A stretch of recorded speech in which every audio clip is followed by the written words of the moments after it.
Oke, assalamualaikum warahmatullahi wabarakatuh, and welcome back to my YouTube channel. Dan di video kali ini saya akan bahas soal terkait dengan tes formatif di modul 7 ya. Dan kita akan mulai langsung saja dari tes formatif kegiatan belajar satu atau tes formatif satu.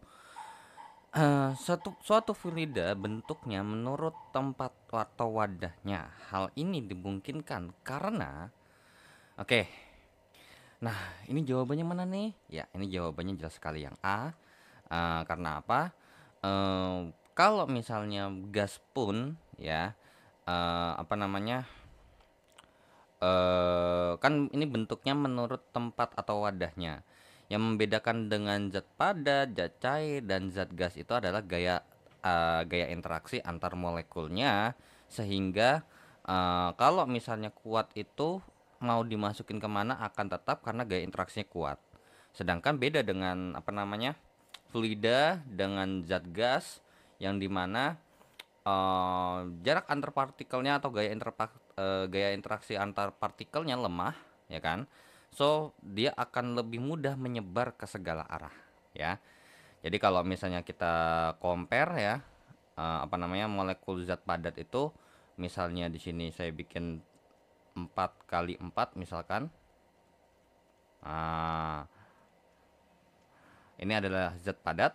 Kemudian kalau untuk zat cair dengan misalnya ini ukuran 4 kali 4, dia cuma ada palingan 1, 2, 3, 4, 5, 6, 7, 8, 9. Sedangkan kalau untuk zat gas, apa namanya, jaraknya renggang sekali. Jadi kalau misalnya kita anggap dengan sesuatu yang sama, dia jumlah molekulnya akan lebih sedikit gitu. Ya, karena jumlah molekulnya seperti renggang seperti ini, maka kalau misalnya kita lakukan sesuatu kepada mereka bertiga, yang ini selama tidak apa namanya gayanya terlalu besar, terus juga apa namanya tergantung sifat bendanya juga atau sifat bahannya. Kayak misalnya walaupun zat padat, kita tahu bahwa zat padat itu kalau misalnya tahu plastisin itu kan bisa berubah ya, tapi berubahnya bukan berdasarkan wadah, tapi akibat gaya luar. Seperti itu ya. Oke, itu untuk nomor satu. Nomor dua, fluida statis selalu mempunyai tekanan sebab, oke, ini ada hubungannya dengan materi tekanan hidrostatis atau tekanan zat cair statis, yang dimana pH rumusnya adalah rho F atau massa jenis fluida atau massa jenis zat cairnya dikalikan dengan G dikalikan dengan H, dimana keterangannya untuk rho F ini adalah massa jenis apa namanya massa jenis zat cair atau massa jenis fluidanya yang biasanya satuannya kilogram per meter kubik. Terus untuk G-nya ini adalah percepatan gravitasi yang kita tahu biasanya pakai 9,8 atau 10 dengan satuan meter per sekon kuadrat. Terus untuk H ini adalah kedalaman ya. Be careful. Ini kedalaman bukan ketinggian. Jadi semakin dalam maka tekanannya akan semakin besar. Sedangkan untuk si siapa nih? Untuk pH ini adalah tekanan hidrostatis alias tekanan yang disebabkan oleh zat cair ketika zat cair tersebut sedang keadaan diam. Yang satuannya adalah Pascal atau Newton per meter kuadrat ya. Ya sudah, dari sini informasi di sini maka dipengaruhi oleh apa? Ya, dipengaruhi oleh yang B. Nah, karena gaya gravitasi bekerja gaya gravitasi. Kenapa? Karena ada ini nih. Ada G alias ada percepatan gravitasi. Seperti itu. Kalau yang A nggak ada hubungannya ya. Gaya interaksi antar partikel kecil itu um, ya apa namanya? Jangankan kalau gaya antar interaksi gitu ya, gaya interaksi antar partikel yang zat padat aja, kalau misalkan dia menekan atau misalkan dia bersentuhan dengan benda tertentu, dia akan memberikan tekanan juga ya, yang dimana rumusnya itu adalah P sama dengan F per A, yang artinya berarti untuk menekan dia butuh gaya. Nah, jadi ada tekanan karena ada gaya gitu. Jadi bukan masalah gaya interaksinya besar atau kecil. Jadi tergantung sama faktor-faktor dari si penentu tekanannya itu sendiri. Sesuai dengan hukum Archimedes ini bahas terkait dengan gaya apung yang rumusnya adalah Fa sama dengan rho G V celup, ya. Fa sama dengan rho F kali G kali V benda yang tercelup. Terus kalau sesuai dengan hukum Pascal ya tekanan zat padat yang rumusnya adalah F per A. Nah, dan ini biasanya hukum Pascal ini menyebar ke segala arah. Biasanya nanti ada kaitannya dengan yang namanya pipa tuh biasanya pakai hukum Pascal ya. Oke, nomor 3. Langsung aja ke nomor 3. Besar tekanan fluida di suatu bidang tergantung pada besaran berikut. Nah, ini udah jelas banget di nomor 2 ini juga udah dikasih tahu ya persamaannya. Jarak bidang dari permukaan fluida ini definisi dari kedalaman. Oke, berarti benar ya. Besar percepatan gravitasi bumi, betul. Kerapatan fluida itu artinya nama lainnya adalah massa jenis fluida. Nah, massa jenis fluida ya. Nah, berarti ini benar juga ya. Ini benar, ini benar. So yang salah hanyalah yang D, maka nomor 3 jawabannya adalah yang D ya. Yang tidak mempengaruhi besarnya tekanan fluida pada suatu tempat atau suatu posisi itu bukan bergantung kepada luas permukaan bidang. Kalau yang bergantung sama luas permukaan bidang sentuh itu adalah tekanan zat padat atau si ini nih, P sama dengan F per A. Oke, so kita lanjut ke soal berikutnya. Oke, kita hapus untuk soal nomor 1 sampai 3-nya dan kita akan lanjut ke soal nomor 4 dan 5. Oke, mungkin 4-nya di sini dan 5-nya mungkin ini gambarnya masih muat di sini. So, I think it's better to separate this question ya. Nah, seperti ini aja. Oke, nomor 4. Gaya ke atas pada benda yang dicelupkan dalam fluida tergantung pada besaran berikut. Oke, ini ada hubungannya dengan materi gaya Archimedes. Fa sama dengan rho F kali G dikalikan dengan V tercelup. Dimana keterangannya ini adalah gaya angkat ya atau gaya Archimedes. Yang satuannya udah jelas pasti Newton namanya gaya. Sedangkan untuk ini adalah massa jenis fluida yang satuannya adalah kilogram per meter kubik. Terus ini adalah percepatan gravitasi yang satuannya adalah meter per sekon kuadrat. Terus untuk V tercelup ini adalah berarti volume benda yang terendam gitu ya. Volume benda yang tercelup, dimana satuannya adalah meter kubik. Ya sudah, berarti coba kita lihat volume benda. Mungkin ini kalau misalnya mau dispesifikkan lagi volume benda yang tercelup masih oke, ya, karena kalau misalnya volume bendanya bukan yang tercelup nggak bisa. Tapi masih ada kaitannya dengan volume benda. Oke, masih kita bisa pakai. Berat benda tidak, karena di sini nggak ada huruf W ya, W alias berat benda. Percepatan gravitasi ya, kerapatan fluida ya. So nomor 4 jawabannya yang B. Nomor 5, perhatikan gambar berikut. Pernyataan yang salah alias tidak cocok dengan sifat fluida statik. Ditanya tekanan. Oke, dari sini let us say bahwa kita punya standarnya di sini ya, permukaannya ya. Nah, kita punya permukaannya di sini. Berarti kalau misalnya kita di sini nih ada beberapa bagian ya. Wait. Mungkin ini soalnya bisa lebih dibikin ke kanan lagi ya. Nah, oke. So, dari sini ke sini ini ada ketinggian. Namanya kita kasih sebut saja namanya H2, kedalaman ya. Ini ke sini ini adalah H1, sedangkan dari sini ke sini ini adalah H3. Nah, dimana karena berhubung kita tahu bahwa untuk menghitung tekanan hidrostatis atau pH itu sama dengan rho F dikalikan dengan G dikalikan dengan H. Nah, di sini kita tahu bahwa di sini cuman sekedar titik yang berbeda saja. Artinya berarti sudah jelas sekali apa namanya zat cairnya sama semua, nggak mungkin beda.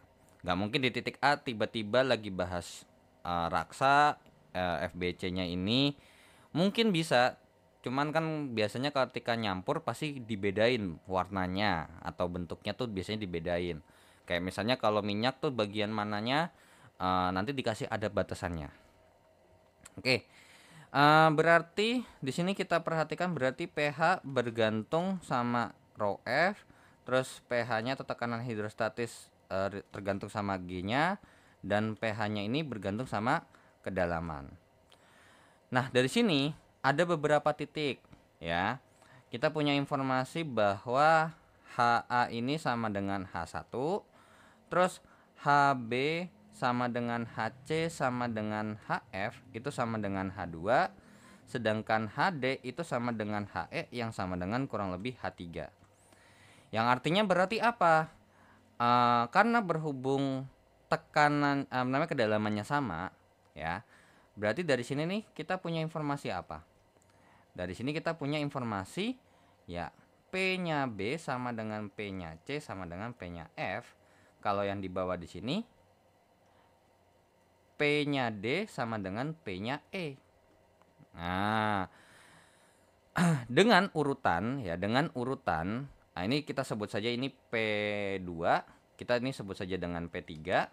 Sedangkan di sini punya P1 yang dimana P3 ini lebih besar daripada P2, lebih besar daripada P1 ya. Ini kalau diurutkan. Nah, karena apa? Kedalamannya di nomor 3 di titik 3 itu lebih paling besar lah dibandingin sama dua titik yang lain. Ya sudah, berarti dari sini yang tidak cocok. Yang A sama B sama enggak? Oh, enggak sama ya. Karena A ini sama B terpisah.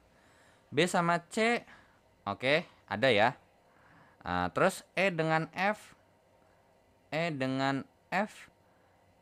I think no ya. Ini juga salah. F dengan A, ini juga salah. Berarti kemungkinan besar ini bukan pernyataan yang salah alias tidak cocok, melainkan pernyataan yang cocok. Jawabannya adalah yang B. Tekanan di B sama tekanan di C ini sama. Nah, ini terkecuali mungkin possible-nya kalau misalnya F sama A sama, tapi kalau kayak gitu berarti S sama F ini udah pasti beda, nggak mungkin sama karena kedalamannya beda ya. Ya ini emang pertanyaannya aja yang nggak pas sama yang di bagian bawahnya. Jadi intinya kedalaman itu kan yang namanya kedalaman itu adalah diukur ya. Kedalaman itu diukur dari permukaan zat cair ya. Permukaan zat cair. Jadi kalau misalnya walaupun di sini nih itu bukan ngukurnya dari sini lagi tapi ngukurnya dari A atau dari paling atasnya ya. Oke, so nomor 5 jawabannya adalah B. Karena kalau misalnya emang kita paksa mau emang oke deh, ini kita anggap permukaan yang baru. Jadi F sama C itu sama sedangkan B itu beda. Oke, berarti kalau B sama C ini salah, oke ya. Tapi kalau kita bandingin S sama F, berarti jelas salah. Ya kan? A sama B juga masih salah. Nah, tuh kan malah jadi nggak ada jawabannya kan? Nah, seperti itu ya. Oke, so kita hapus untuk nomor 4 dan nomor 5-nya ya. Jadi kita akan lanjut ke soal nomor 6 dan 7.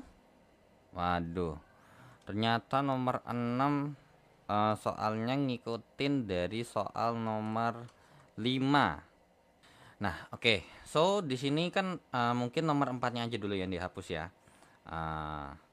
Karena dari soal nomor 5 ini kita punya informasi seperti ini. Apabila di A dilakukan tekanan dari luar, maka yang terjadi apa?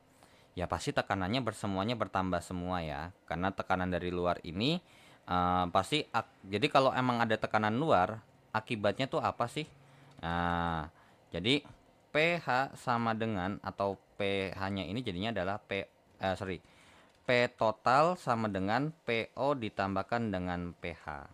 Di mana PO ini adalah ada tekanan luar yang biasanya tekanan atmosfernya standar itu adalah sekitar 1 atm atau 76 cmHg ya, kurang lebih seperti itu.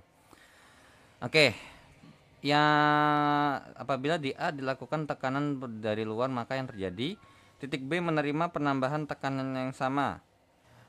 Ini masih agak ragu, kalimatnya agak sedikit ambigu.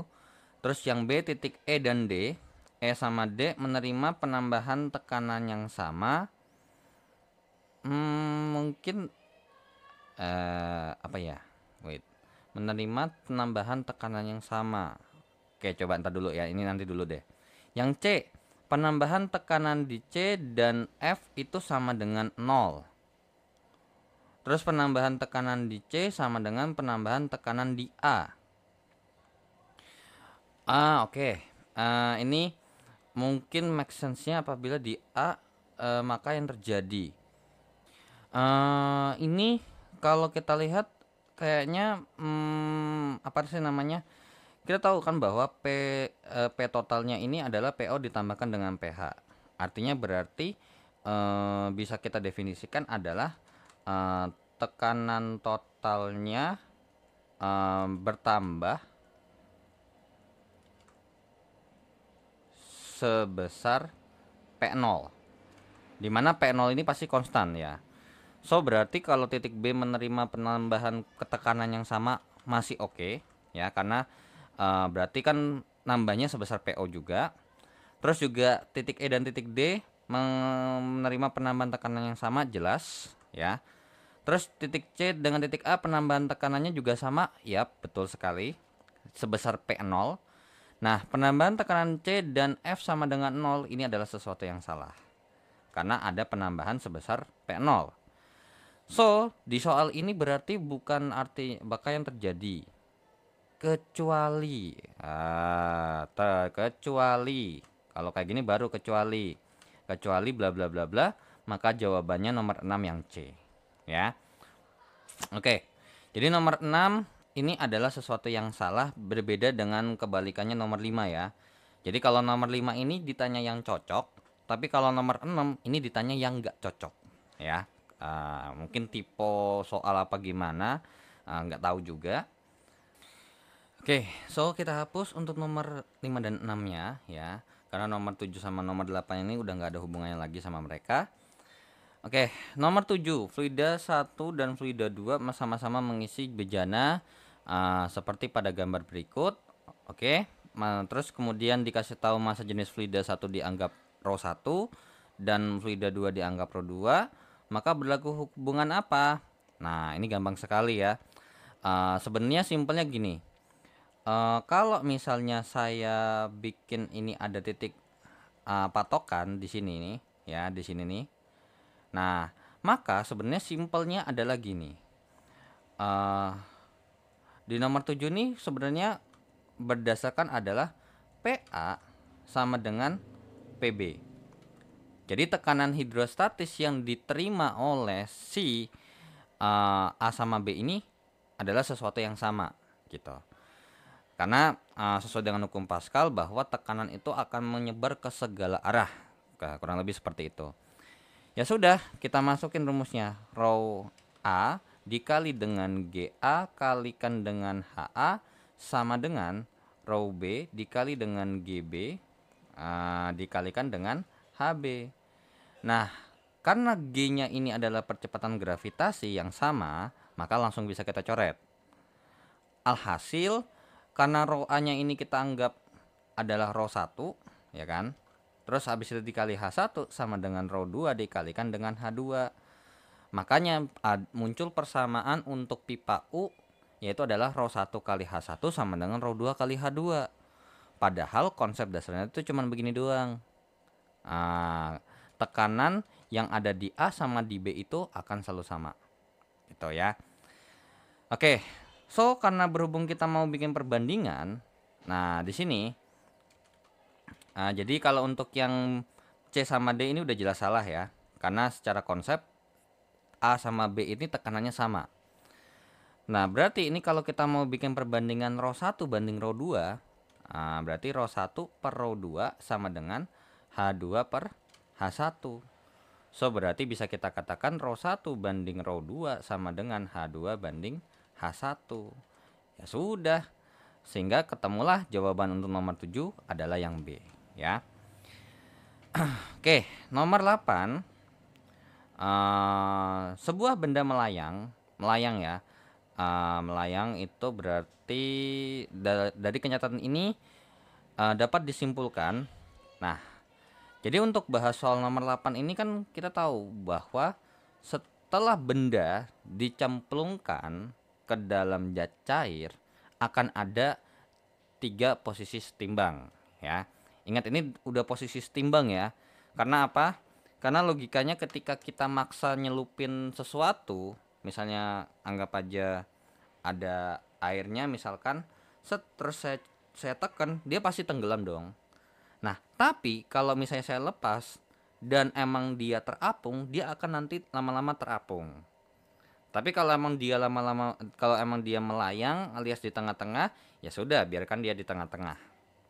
Nah, kalau emang pas saya tekan ini dan saya tekan sampai dasar ininya wadah.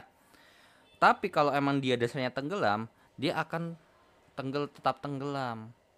Jadi bukan artinya kalau misalnya dia tenggelam itu bakal gini gitu. Tapi kalau ketika dia tenggelam, kan nanti akan lama-lama dia naik, tinggal tergantung kondisinya. Ya. Jadi keadaan setimbang itu ada tiga tenggelam, yang dimana ini ada bendanya, ya ada bendanya. Wait.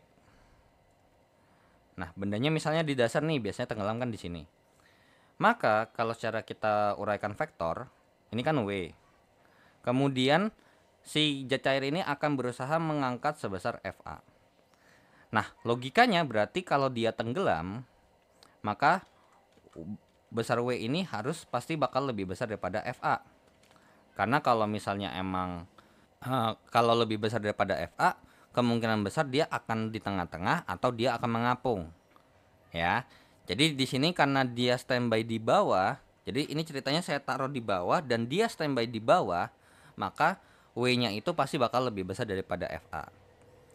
Tapi ingat, ketika dalam keadaan setimbang dan tidak akan bergerak lagi, W sama FA itu dianggap sama, ya. Nah, terus ini kalau kita masukkan berarti ini M kali G gitu kan. Lebih besar daripada rho F dikalikan dengan G dikalikan dengan V celup. Nah, karena V celupnya ini adalah 100% dari volume benda gitu kan ya. Maka sebenarnya bisa kita katakan di sini rho bendanya, karena ini kan rho benda dikalikan dengan volume benda dikalikan dengan G. Nah, karena G-nya sama, kita langsung coret aja. Lebih besar daripada rho F dikalikan dengan V benda. Nah, karena sama-sama V benda juga, maka dapat disimpulkan ketika benda ini tenggelam, syarat utamanya adalah rho B itu lebih besar daripada rho F. Nah, jadi ini berupa syarat gitu ya. Itu tenggelam. Kemudian ada melayang, yang dimana melayang ini posisinya dia di tengah-tengah.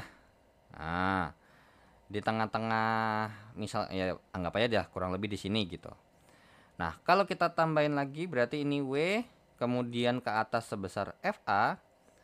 Nah, di sini berarti ketika pas di tengah-tengah ini kan dia tidak akan naik, tidak akan turun. So, berarti syaratnya adalah W sama dengan FA. Berarti M kali G sama dengan rho F kali G dikali dengan V celup. Terus ini berarti rho B dikalikan dengan VB sama dengan rho F dikalikan dengan VB. Berarti rho B sama dengan rho F itu adalah syarat untuk benda itu melayang. Jadi kayak misalnya nih, airnya atau zat cairnya massa jenisnya 1000, terus bendanya 1000, maka dia akan melayang. Ya, dia akan melayang. Tapi tingkat melayangnya itu bervariasi. Ya, kalau misalnya row bendanya 900 itu masih oke lah. Bakal melayang tapi agak naik. Jadi semakin kecil row bendanya, dia makin lama makin ke atas. Tapi kalau row bendanya semakin lama semakin besar, alias lebih besar daripada si zat fluidanya, makin lama makin ke bawah. Oke, jadi ini G-nya dicoret, ini V-nya dicoret gitu kan. Nah, terus satu lagi yaitu adalah terapung. Nah, terapung itu kan berarti kondisi bendanya kurang lebih ada di bagian atas ini, ya. Nah, oke, berarti di sini W, terus di sini adalah FA. Nah, dari sini ya, di sini saya bilang masih tercelup semua ya, karena kalau misalnya nggak tercelup, maksudnya kalau misalnya tercelup sebagian ini, apa namanya, kita harus tahu berapanya. Nah, jadi di sini W lebih kecil daripada FA, berarti M kali G lebih kecil daripada rho F dikalikan G dikalikan dengan V celup, terus berarti rho B dikali dengan VB lebih kecil daripada rho F dikalikan dengan VB, berarti rho B lebih kecil daripada rho F. Nah, jadi syarat atau misalnya kita tahu dia bakal melayang, terapung atau tenggelam, sebenarnya bisa kita bandingkan saja antara massa jenis apa namanya? Massa jenis fluida dengan massa jenis bendanya, ya. Oke. Jadi di sini nih yang A, massa air sama dengan massa benda. Ini akan apa? Ya, ini akan melayang. Ini akan melayang. Tapi hati-hati. Massa air. No, bukan massa, tapi massa jenis. So, yang A ini udah pasti salah. Yang B, C, D. Kalau yang B, massa jenis air lebih besar daripada massa jenis benda, maka ini akan terapung. Kalau airnya lebih kecil alias bendanya yang lebih besar, ini akan tenggelam. Jadi jawabannya untuk nomor 8 untuk melayang, ya massa jenis airnya harus sama dengan massa jenis bendanya. Itu syarat utamanya gitu ya. Cuman kalau nanti untuk apa namanya? Perhitungan secara vektor atau hukum 2 Newton, tinggal tergantung kondisinya bagaimana. Apakah setimbang mengikuti hukum 1 Newton, apakah dia bergerak mengikuti hukum 2 Newton, ya. Oke, so untuk nomor 7 dan nomor 8 kita akan lanjut ya ke soal berikutnya. Oke, kita hapus dulu untuk nomor 7 dan 8 ya. Nomor 9 dan nomor 10, sebuah benda dengan kerapatan dicelupkan ke dalam air yang kerapatan segini. Jika volume yang tercelup, maka besar gaya ke atas. Wah, ini mah mudah sekali ya. Ini cuman tinggal mengikuti informasi yang ada di soal. Untuk nomor 9, diketahui bahwa rho bendanya sama dengan 200 kg per meter kubik. Terus rho F-nya adalah 1000 kg per meter kubik. Terus V benda yang tercelup atau V celupnya adalah 7 kali 10 pangkat min 4 meter kubik. Dan ditanya adalah gaya apung atau FA atau gaya Archimedes. Ya udah, kita ini kerjakan. Berarti FA sama dengan rho F kali G dikalikan dengan V celup.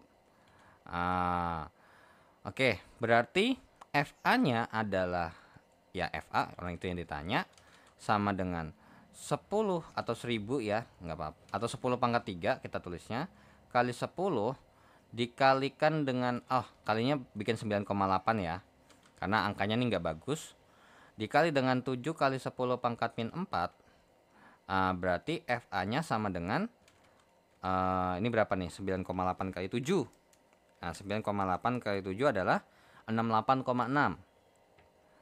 68,6 kali 10 pangkat min 1 Newton, atau berarti FA-nya setara dengan yang namanya 6,68 Newton. Tadi kalau kita pakai 10 jawabannya itu 7 ya. Oke, so jawaban untuk soal nomor 9 adalah yang B. Ini saya nggak tahu kenapa bisa belakangnya 9 ya. Harusnya ini 6,86. Mungkin pakai pakai numpad ya.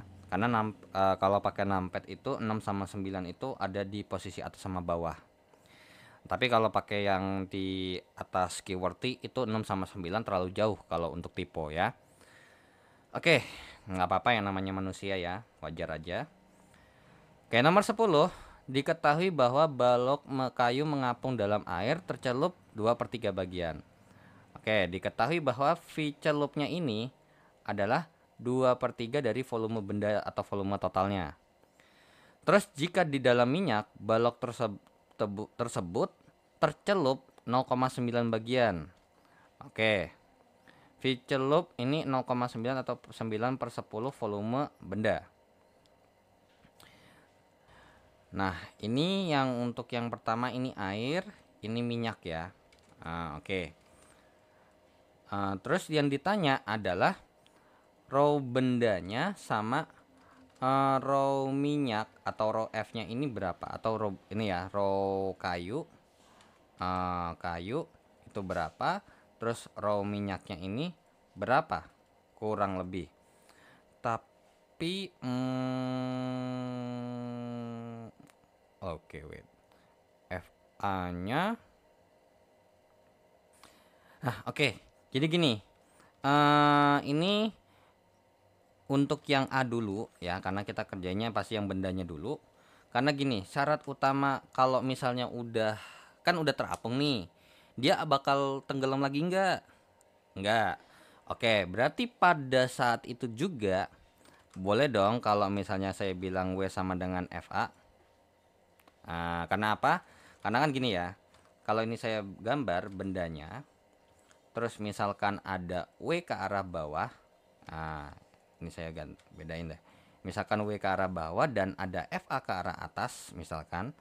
Dan karena kita tahu bahwa ini tidak akan mungkin berubah lagi posisinya, boleh dong kalau misalnya dibilang sigma FY sama dengan 0. Berarti FA dikurang W sama dengan 0, berarti FA sama dengan W. Ya sudah, dari situlah kita kerjakan. Berarti row F alias row air ini ya berarti ya. Row air dikalikan dengan G dikalikan dengan V celup sama dengan M kayu dikalikan dengan G. So langsunglah kita coret G-nya. Oke, kemudian kita lanjut aja ke sini. Row air itu adalah 1000. Ya kan? Dikalikan dengan volume yang tercelup adalah 2/3 dari volume benda. Nah, terus untuk atau volume kayu ya. Volume kayu sama dengan, karena berhubung kita nggak punya massa kayunya berapa, kita bisa pakai pendekatan, yaitu adalah ini kan rho sama dengan M per V, berarti M sama dengan rho kali V ya. Ya sudah, berarti rho K dikalikan dengan volume K. Nah, sehingga bisa kita coret nih. Set. Sehingga berarti bisa kita katakan bahwa rho K-nya atau massa jenis kayunya itu adalah 2/3 dikali 1000. Atau 2000/3. 2000/3 itu besarnya adalah 666,67. Ya. 666,67. Tapi ingat satuannya kilogram per meter kubik. Nah, atau kalau enggak, karena di sini mintanya adalah dalam bentuk satuan dalam bentuk satuan gram per sentimeter kubik, kita pakai massa jenis airnya 1. Ya. Jadi ingat, rho air itu 1000 kg per meter kubik, atau kalau mau dikonversi itu adalah 1 gram per sentimeter kubik. Ya sudah, berarti dari sini kita dapat informasi bahwa rho K-nya sama dengan 0,67 gram per sentimeter kubik. Ya sudah, ini udah jelas pasti jawabannya yang B. Kenapa? Karena udah A-nya ini udah beda, C-nya udah beda, dan D-nya udah beda. Nah, tapi kita jawab atau kita lengkapin lagi jawabannya, yaitu adalah dengan yang B. Yang B itu juga sama konsepnya.